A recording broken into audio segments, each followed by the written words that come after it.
in the central building of the Propylea, and under the very well-known marble ceilings of the Propylea that were very much adorned even since antiquity. I will show you here a drawing of how the Propylea looked in antiquity. This is a restoration drawing. You can see that it had this pedimental facade from both sides, both from the west side and from the east side. And I remind you that the west side of the Propylea was the main entrance to the sanctuary of the goddess Athena. So this is practically what all the pilgrims saw when they were climbing up the hill. And this is a plan of the building of the Propylea, where you can see that this building consisted of a central building over here with two wings, one on the north side, which is over there, and we can go afterwards and see, and one on the south side, so the north wing and the south wing. The architect of the Propylea was Misicles. We know that his name was Misicles, and the building was built between 437 and 432 before Christ, and it was never finished because in 431 the Peloponnesian War started, so they left this building unfinished. Now, the fact that the building was unfinished is very important for us today because it gives us a lot of information about how they built in antiquity. So there are many details on the building that show us the process of building in antiquity, because these were details that were left unfinished. So although it was left unfinished, this building is a very important source of information for today, for those who study ancient architecture today. So Misicles was apparently a very clever person, a very clever man. He gave ingenious solutions to this building, and I can only I will only tell you some aspects of the solutions that he gave. As you can see, that the rock over here drops suddenly from that level over there on the east side of the building to the west side, which is much lower. So this is a natural feature of the wall of the Acropolis. It drops at this side, and apparently this is the reason why the Acropolis was accessed only from the west side.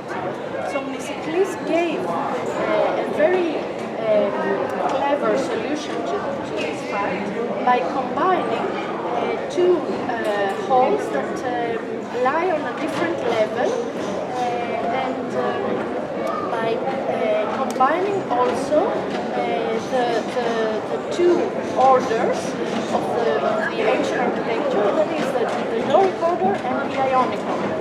So you can actually see that those columns over there are of the Doric order. You can see that there is no base. The columns, you can see, for example, the column capital over there of the Doric order. The same goes for the columns of the east side, but he uses the Ionic order here inside the building in order to guard, let's say, the very big different change of the level. Height, yes, change of level here on the west side. And the reason he does that is because the Ionic order is slimmer, slender, and gives him the opportunity to grab this difference by using a slimmer column and not taking, let's say, so much space in this hall than what he might have needed if he used the Doric order. Not only this, but you can see that he uses a lesser Doric order for the facade of the two wings over here,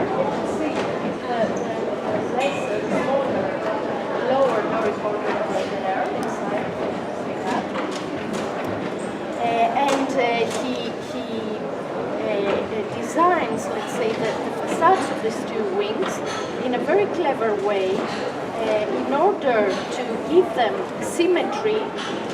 You must have noticed that while you were coming up, that the two wings are symmetrical. They have symmetrical facades and they give us the impression of two wings embracing, let's say, the people who come into the sanctuary.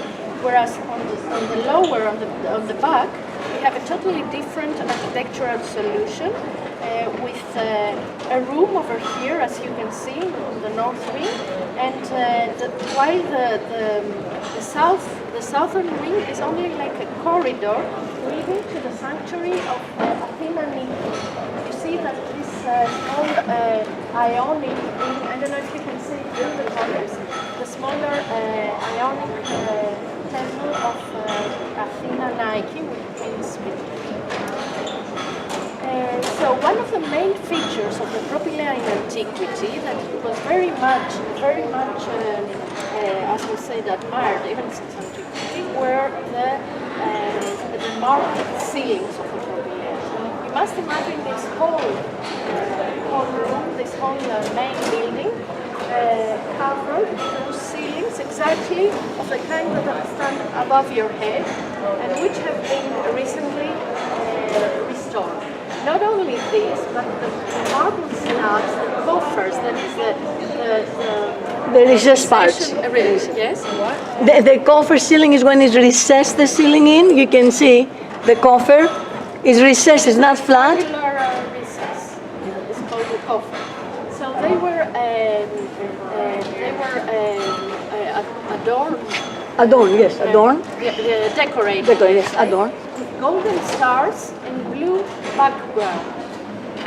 Yes, so you must imagine the impression that they gave to the people who walked under, even at that time.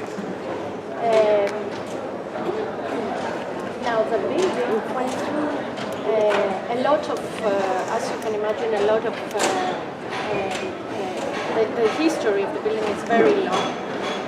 It was transformed in later periods. I don't want to say too much about that.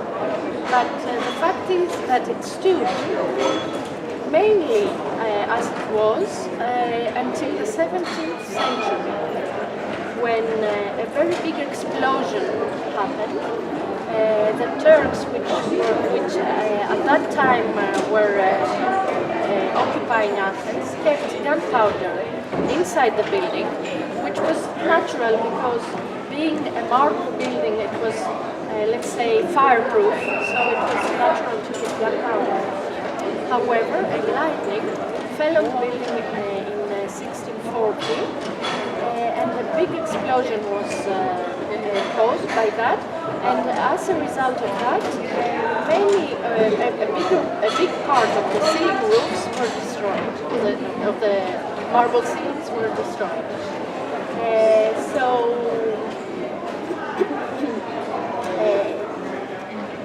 The problem with right after the Turkish occupation, people realized that the buildings of the Acropolis were very important to them because they wanted to build a national identity and they wanted to connect, let's say, directly to their ancient past. So the idea of restoring Somebody's touching and we're going to hear it. So the idea of restoring the Acropolis monuments was one that was very alive at that time. Of course, the economic situation didn't allow at once very big interventions, which came only at the end of the 19th century, when a very big project by headed by Nikolaos Balanos, who was a civil engineer, started here on the Acropolis. At the end of, sorry, you asked me when? At the end of 19th century. So he worked on all four monuments of the Acropolis, so at the Parthenon, at the Propylea, at the Erection and the Temple of Athena, which were monuments with different problems. that he had to build. Here at the Propylea, we worked between 1909 and 1917, and he restored exactly the part under which we are standing right now. So this part of the building, let's say the northeast corner of the building, and he tried to restore the ceilings of the Propylea the same way we did later on. We will talk about his intervention because this presentation is supposed to focus on the restoration that we are conducting. And I have to tell you that a very severe critique was addressed to his work because he extensively used iron in order to restore the buildings, but we mustn't ever forget that he actually gave to the monuments the image that we all are aware of, that we all know, and through which the monuments are known to us today. In order to show you that, I will show you this picture of how the monument looked before Vallano's restoration. You can see here. So, yes, exactly, a movie. So this is the part where we are sitting right now. Over here we are sitting. The west hall of the monument. And this is the eastern side. Yes, exactly. And this is how the monument looked after Vallano's restoration. Okay, this is exactly the part under which we are sitting, the west hall. You can see if you compare this image to this one, how much work he did.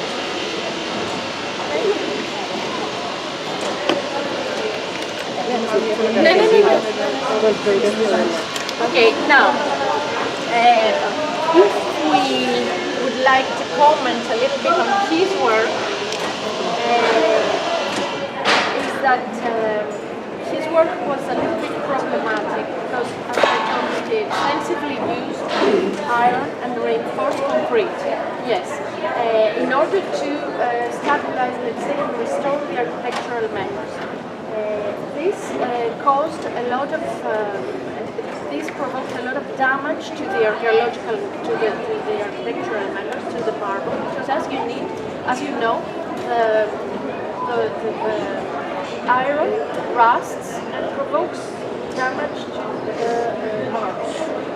He also extensively chiseled off parts of the monument, of the architectural members, in order to bring different fragments belonging to different architectural members together and create new architectural members. You can see over here the two fragments of the beam that Vallano had prepared for his restoration. And you can see how he has chiseled off this part of the beam in order to introduce into that an iron beam called fragment. Yes. So you can imagine what kind of damage this provoked to the material.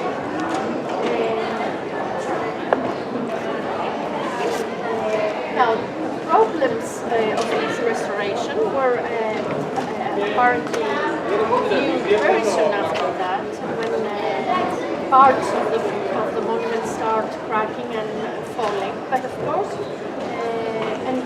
even after the Second World War, people knew that a new restoration was needed. But the economic situation in Greece didn't allow that until the 70s. In 1975, the Committee for the Conservation of the Acropolis Monuments was created, and this was a committee in which many experts of the time in different fields, so architects, archaeologists, chemical engineers participated, and these people decided, let's say, they actually put the foundation of the interventions that we're going to follow. Of course, one of the leading personalities who played a very important role in that was the late Professor Haralambos Gouras. We lost him last year. Oh, he passed away. Yes. Who was for many years the president of the committee, and who actually was the leading mind behind all this work that took place here. Now the committee decides on some interventions. It approves the studies that are going to be implemented in governments before taking the studies to the Central Archaeological Council. Through that, I want to say that there are various levels of improvement before each study is implemented in the government. Usually the studies are presented in a congress where specialists from all around the world can say their opinion about what is going to be implemented in this very important task. So the study of the Propylea was approved, and it had to do with dismantling the areas where Balanos previously intervened, cleaning all the marble architectural fragments, and then resetting them on their original positions by using this time, instead of iron, titanium and white cement. Titanium is a metal that is supposed to be, as you know, that it doesn't last, so it's supposed to last for quite a long time, hopefully. And this was, of course, decided after many relevant studies. And as I told you, the main intervention here at the Propylea focused on this northeastern corner of the building. Over here I've got some pictures that I want to show you. It's really neat to see the restoration. Yes. I want to start by these pictures of the fragments, because I believe that this gives you an idea of how the material looks before the restoration. So before the study was implemented, there was a big study carried out on the Acropolis rock in order to find the fragments coming from the coffer slabs. This will give you an idea of how the fragments looked over here. It is actually a sea of fragments. You can see that they were more than 1,000 fragments. They have to figure out. You will see now. In a moment. So this was a sea of fragments coming from the slabs. From the slabs, yes. Some were previously put on Balanos restoration, because as I told you, had restored. So this came down and they were dismantled and they were cleaned. Others were scattered all around the keep. So this was like a jigsaw puzzle for the people who were working there at the time. Tasos Stanoulas was the architect who was in charge of the project here, and he was the head for many years. And they actually managed to let's say to match them. It's like a big puzzle, and now they need to match those pieces, and he was able to do that. So you can see how the different fragments match together, and you can see that this gave us, yes, the coffer slabs. You see that we have three fragments over here. This From one, the small pieces? Yes, from the small pieces. One might, for example, come from the western part of the building.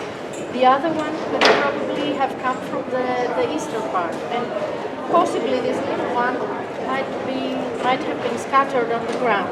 So after matching these,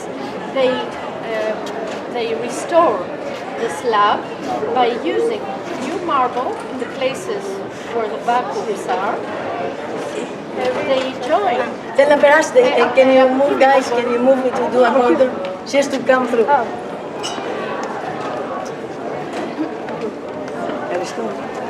By using titanium rods, they connect them, and we have and then they chisel off the excess marble, giving it the form that it actually had in Antropologa.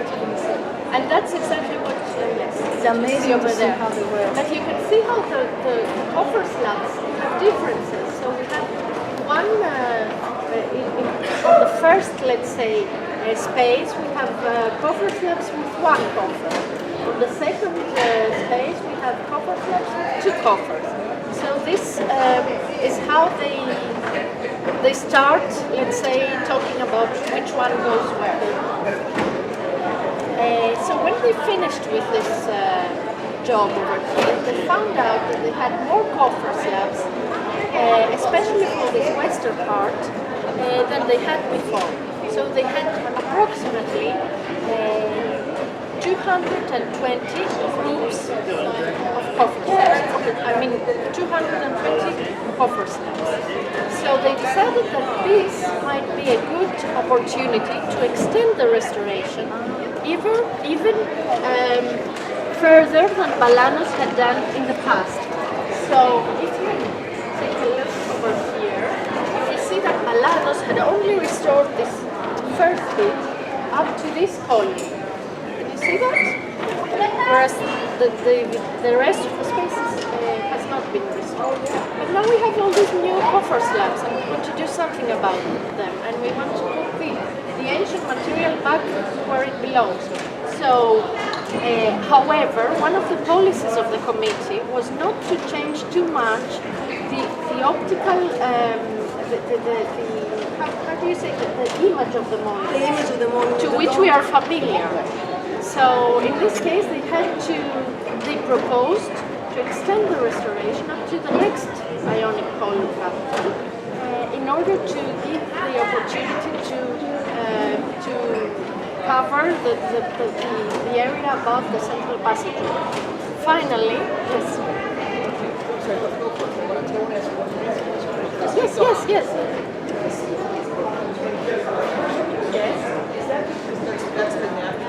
No, I think this one is a supplement done by Balanos. This part is a supplement. That's the original. Yes. But because the very next to it, we moved a little bit originally. Yes. You can see the connection. The connection was perfect. Yes. But we've gone. But that's going to stay the way it is, right? That's the way. We're not going to do anything more. No. That's what is. No, this is how how it has been restored, and it is the original.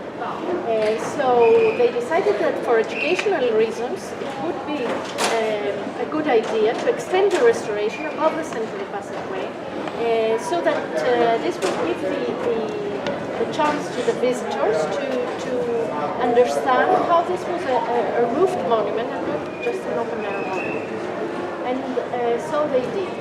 In order to restore now the two, before that I want to tell you that Balanos had restored at this area a column capital, an Ionic column capital, which unfortunately he had made out of four different fragments belonging to four different Ionic column capitals. As you know, we have 6 Ionic columns here, therefore 6 Ionic column capitals.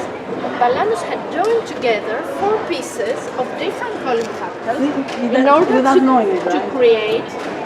He knew, but you put it together. Yes, exactly. In order to create a column, an Ionic column capital to restore on top of this column. You can see here, this is the column capital by Balanos, and you can see it's dismantling while it is being dismantled in the right side of the propylea. And then the question became whether store one fragment of this supplemented by new marble, or whether they will create two new column capitals made of new marble, which would be identical, let's say, copies from the ancient world. And this is the solution they decided on. As you can see now, on top of the two columns rest these two amazing column capitals that were made in the work side of the propylea.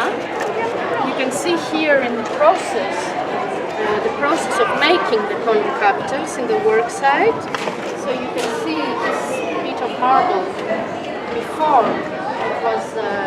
before it was finished, let's say, and after that, the two iron column capitals put back on top of the model. Okay, what else I have here to show you? Όταν έχουμε το μαλάνο αυτό και το έχουμε κατεβάσει, δεν υπάρχει πλέον αυτό που το έφτιαξε με τα τέσσερα διαφορετικά. No, now the four fragments in the museum, the strongholds of the museum. And then we make the new The problem is that we are not going to have that's a problem. It's not a problem on the contrary. It has a sculptural